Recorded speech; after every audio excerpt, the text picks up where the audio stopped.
ओम साई। मेरे अंदर बैठे साई का आपके अंदर बैठे साई को अभिवादन, अभिनंदन, आलिंगन और नमन।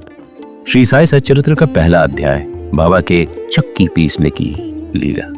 कैसे उन्होंने चक्की से आटा पीस करके शिरडी गांव की मेड़ पर डलवा करके शिरडी गांव को हैजे से मुक्त रखा। चमत्कार तो है ही अपने आप में, अनूठी लीला है, लेकिन इसके अंतर्निहित एक बड़ा स्पष्ट संदेश है। होता यूं है कि उस दिन सवेरे बाबा चक्की चला रहे होते हैं, कुछ बुदबुदाते हुए गेहूं उसमें चक्की में डाल रहे होते हैं। गेहूं पिस करके आटा नीचे गिर रहा होता है।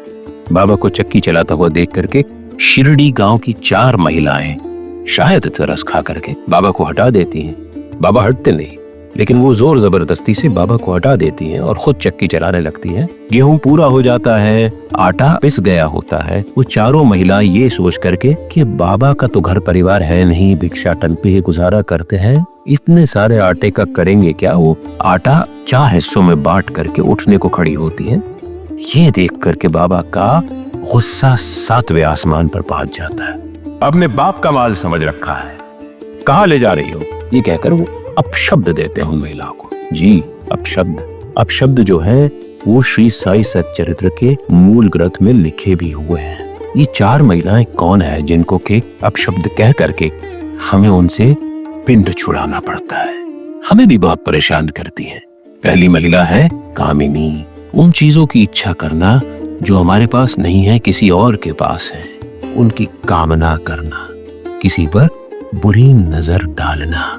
दूसरी महिला है अविद्या, जो हमारे विवेक को अंधकारमय कर देती, हम सही और गलत में भेद नहीं कर पाते।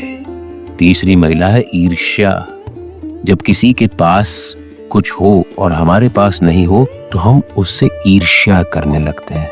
और चौथी महिला है लोभ, हमारे पास है लेकिन हमें और चाहिए और इस और का कोई अंत नहीं है।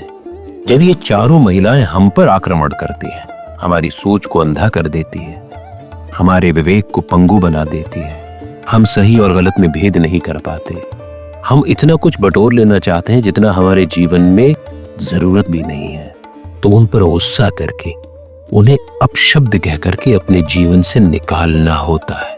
तब हम परोपकारी बन सकते हैं, तब हम कोई ऐसी लीला कर सकते हैं जिससे दूसरों का फायदा हो। अपने लिए जिए तो क्या जिए, दुनिया तो है, उसमें बहुत सारे लोगों को आपकी मदद की जरूरत है।